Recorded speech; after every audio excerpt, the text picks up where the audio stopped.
আরও একটি list share করছি। তো দেখো, এই যে 3টা লিস্ট শেয়ার করছি, আমি আশা করছি আগামীকাল আমি আরও কোনো রেজাল্ট শিট পেয়ে যাব, না পেলেও সোমবার মঙ্গলবারের মধ্যে কিন্তু রেজাল্টগুলো সবগুলো প্রকাশ হয়ে যাবে এবং আমি যেমন পাবো তোমরাও ঠিক তেমনই রেজাল্টগুলো পেয়ে যাবে, যারা হচ্ছে বীরভূম জেলা থেকে তোমরা ইন্টারভিউ দিয়েছো। এবার ইন্টারভিউতে যারা পাস করেছো, যারা মোটামুটি চাকরিটা পেয়েই গেলে, তাদের কি কি করতে হবে সেইগুলো বিষয়ে আমি আগের দুটো ভিডিওতে বলেছি। এবার অন্য জেলাগুলোর বিষয়ে হচ্ছে আমি আগের ভিডিওতে বলেছি। হুগলি জেলার রেজাল্টের বিষয়ে বলেছি, কোচবিহার জেলার রেজাল্টের বিষয়ে বলেছি, জলপাইগুড়ি জেলার রেজাল্টের বিষয়ে বলেছি, ঠিক আছে। এবং লিখিত পরীক্ষা মালদা জেলা, সেটা নিয়েও বলেছি কবে হতে পারে, এবং বলেছি কি যে কোচবিহার জেলার যে লিখিত পরীক্ষার রেজাল্ট সেটা কিন্তু নভেম্বরের আগে প্রকাশ হওয়ার সম্ভাবনা নেই। আর উত্তর 24 পরগনা জেলা থেকে বলছি, উত্তর 24 পরগনা জেলার ইন্টারভিউর কিন্তু ডেট মোটামুটি প্রকাশ হয়ে গিয়েছে। আমি খুব তাড়াতাড়ি করে তোমাদের সঙ্গে সেটা শেয়ার করব, ঠিক আছে। এই মুহূর্তে হাতে ডকুমেন্ট নেই, আমি ডকুমেন্টটা পেলে তোমাদের সঙ্গে সেটা শেয়ার করব।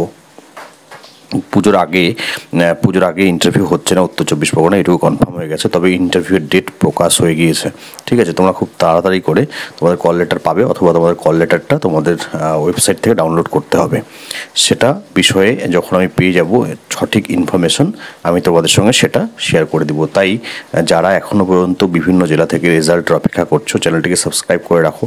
আর যখনই আমি কোনো নতুন ভিডিও নিয়ে আসবো, সেটা যে জেলার ভিডিওই হোক না কেন, আমি কিন্তু সেই ভিডিওতে অন্য জেলার সম্পর্কেও যেটা ইনফরমেশন ওই মুহূর্তে থাকবে সেটা তোমাদের সঙ্গে শেয়ার করব। তাই প্রত্যেকটা ভিডিও কিন্তু একদম শেষ পর্যন্ত তোমাদের দেখতে হবে যদি তোমরা ইনফরমেশনগুলো জানতে চাও। আদারওয়াইজ তোমরা ওই কমেন্ট করবে, আমি যেটা বলে দিয়েছি ভিডিওতে সেগুলো কমেন্ট করবে, তো সেই কমেন্টের রিপ্লাই আমার পক্ষে দেওয়া সম্ভব নয়, কারণ যেটা নিয়ে আমি অলরেডি বলেছি সেটাই তোমরা কমেন্টে জিজ্ঞেস করবে, তো আমি সেটা নিয়ে আর কোনো কমেন্টের রিপ্লাই দেওয়ার প্রয়োজন বোধ করব না।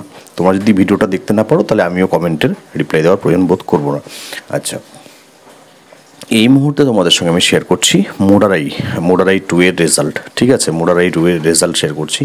আমি যতটুকু ধারণা করছি যে শুধুমাত্র খয়ডাশোল ব্লক বাদ দিয়ে বীরভূম জেলার যে সমস্ত ব্লকগুলোর ইন্টারভিউ হয়েছে, সেই প্রত্যেকটা ব্লকের রেজাল্ট আগামী 7 বা 8 তারিখের মধ্যে প্রকাশ হবে, এবং তার মধ্যে কয়েকটি ব্লকের রেজাল্ট আগামী সোম-মঙ্গলবারে তোমরা পেয়ে যাবে, ঠিক আছে।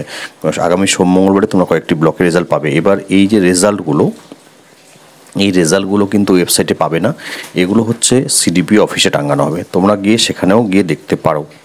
এখানে ইউটিউবে কখন ভিডিও দেবো সেই অপেক্ষাতেই থাকবে, দেবো কি দেবো না সেই অপেক্ষায় থাকবে তা নয়। তোমরা যাদের প্রয়োজন রয়েছে তারা মনে করলে কিন্তু সেখানে গিয়ে দেখতে পারো, ঠিক আছে। এখানে আমি পেলে দেবো, না পেলে তো আমার কিছু করার নেই। আমাকে ক্যান্ডিডেটরাই শেয়ার করছে, তারা যদি শেয়ার করে আমি দেবো, না হলে দেওয়া সম্ভব নয়।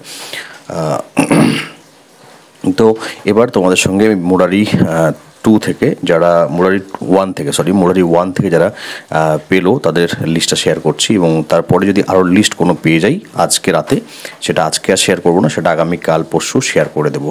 তাই হচ্ছে চ্যানেলটাকে ফলো করে রাখো, সাবস্ক্রাইব করে রাখো। আর যদি ইনফরমেশনগুলো ঠিকঠাক মনে হয় তাহলে লাইক করবে, আর যদি মনে হয় যে না ইনফরমেশন ঠিকঠাক নেই, ভুলভাল ইনফরমেশন রয়েছে, অবশ্যই ডিসলাইক করে দেবে, ঠিক আছে। এটা তোমার অধিকার আছে। তবে আমি মনে করি যে এখনও পর্যন্ত চ্যানেল থেকে কেউ উপকার ছাড়া অন্য কেউ অপকৃত হয়নি, ঠিক আছে। উপকারী সবার হয়েছে কোথাও না কোথাও গিয়ে, এক লাইন হলেও, যারা ICDS-এর বিষয়ে রয়েছে। কারণ আমি একমাত্র হচ্ছে তোমাদের চেষ্টা করেছি প্রত্যেকটা ইন্টারভিউ কভার করার, এবং আগামী দিনগুলোতেও প্রত্যেকটা ইন্টারভিউ কভার করব, লিখিত পরীক্ষার বিষয়গুলো কভার করব। যাদের ইন্টারভিউয়ের জন্য নোটস দরকার তারা দ্রুত যোগাযোগ করো, না হলে এই যে দেখলে তোমরা যে কীভাবে ছিটকে পড়েছে অনেকেই ইন্টারভিউ থেকে, ঠিক আছে। না হলে কিন্তু খুব খারাপ একটা বিষয় চলে আসবে। তাই ইন্টারভিউ নোটস মানে কিনে নোটগুলো পড়া শুরু করো, না হলে কিন্তু শেষ মুহূর্তে গিয়ে বাদ পড়বে। আর সেই তখনকার যে ব্যথাটা, কষ্টটা, এটা যে বাদ পড়েছে তার থেকে ভালো আর কেউ বুঝতে পারবে না। কাট অফ নিয়ে কোনো রকম কোনো ইনফরমেশান, কোনো রেজাল্ট শিট দেওয়া নেই, ঠিক আছে। কাট অফ বা লিখিত পরীক্ষার নাম্বার ডিপার্টমেন্ট নর্মালি জানায় না। তোমাদের যদি কাট অফ নিয়ে কোনো রকম কোনো কমেন্ট থাকে, বক্তব্য থাকে, তাহলে তোমরা সিডিপি অফিসে গিয়ে সেটা জিজ্ঞেস করতে পারো। আমি জানি যে তারা কাট অফ বলবে না, বা তুমি কত নম্বর পেয়েছো সেটা বলবে না, বাট তো যদি মনে করো তোমরা সেখানে গিয়ে যোগাযোগ করতে পারো। এবার হচ্ছে জয়েনিং লেটার লিখতে হয়, হেল্পার পদের জয়েনিং লেটার লিখতে হয়, ওয়ার্কার পদে জয়েন করতে গেলে জয়েনিং লেটার লিখতে হয়।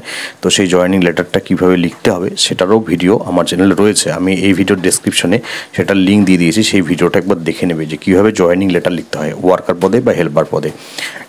সেই একই রকম জয়েনিং লেটার, শুধু পোস্টটা আলাদা লিখতে হয়, বাকি জয়েনিং লেটারটা একই রকম। ডকুমেন্ট কী কী লাগবে সমস্ত কিছুই কিন্তু এর আগের ভিডিওতে বলেছি, না দেখে থাকলে বা না জেনে থাকলে সেটা আগের ভিডিওটা দেখে নেবে। আগের দুটো ভিডিও আজকের ডেটে 27/9 তারিখে সেগুলো দেখে নেবে, ঠিক আছে। আমি তোমাদের এবার রেজাল্ট শিটটা শেয়ার করছি।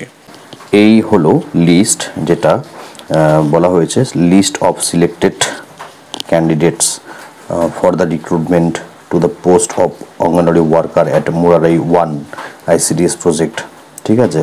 তো সেই যে ICDS প্রজেক্ট মুরারাই 1 সেখানে যারা পেয়েছে, দেখো এখানে হচ্ছে নুসরাত জাহান, নুসরাত পারভিন, নুরিমা বেগম, রোজিনা খাতুন, ঠিক আছে। এরা দেখো এরা কোন ক্যাটাগরিতে পেয়েছে, এরা প্রত্যেকেই পেয়েছে ইউআর ক্যাটাগরিতে। কোথায় পেয়েছে? ইউআর ক্যাটাগরিতে।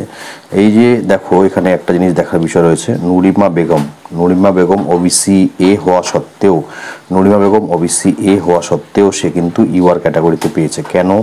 কারণ তার লিখিত পরীক্ষার নাম্বার অনেক ভালো ছিল, সে খুব ভালো স্কোর করেছে, তাই সে কিন্তু ইউআর ক্যাটাগরিতে চলে গিয়েছে। ইউআর ক্যাটাগরি ক্যান্ডিডেটদের থেকে সে বেশি নাম্বার পেয়েছিল, হলো। আবার কি তারপরে দেখো রোজিনা খাতুন, নুসরাত পারভিন, নাহারিন আখতারি, তসলিমা পারভিন, নাদিরা নাহিদ জামান, দেন শাহনাজ বেগম, ফজিলা বেগম, তারপরে হচ্ছে নাহিদা খাতুন, সরস্বতী মল। তো এদের কিন্তু প্রত্যেকের ক্যাটাগরি পাশে পাশে দেওয়া রয়েছে, ঠিক আছে। আমরা একটু দেখার চেষ্টা করি।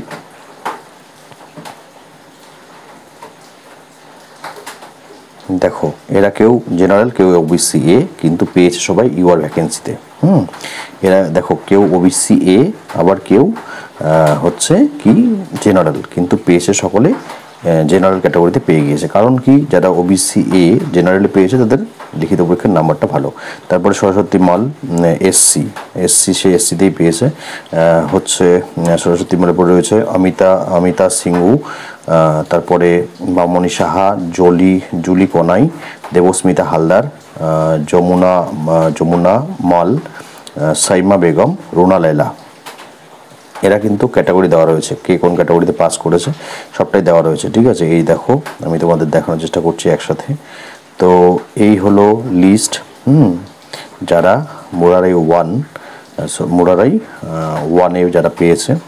তারপরে সাইমা বেগম, রুনা লাইলা, বিলকিস বেগম, সুজাতা মণ্ডল, উর্মিলা কিস্কু, ঠিক আছে। তো কে কোন ক্যাটাগরিতে পেয়েছে প্রত্যেকটাই কিন্তু এখানে দিয়ে দেওয়া রয়েছে, প্রত্যেকটাই এখানে দিয়ে দেওয়া রয়েছে। দেখো এখানে ইউআর ক্যাটাগরিতে ভ্যাকেন্সি ছিল কটা, 1 2 3 4 5 6 7 8 9টা ভ্যাকেন্সি ছিল।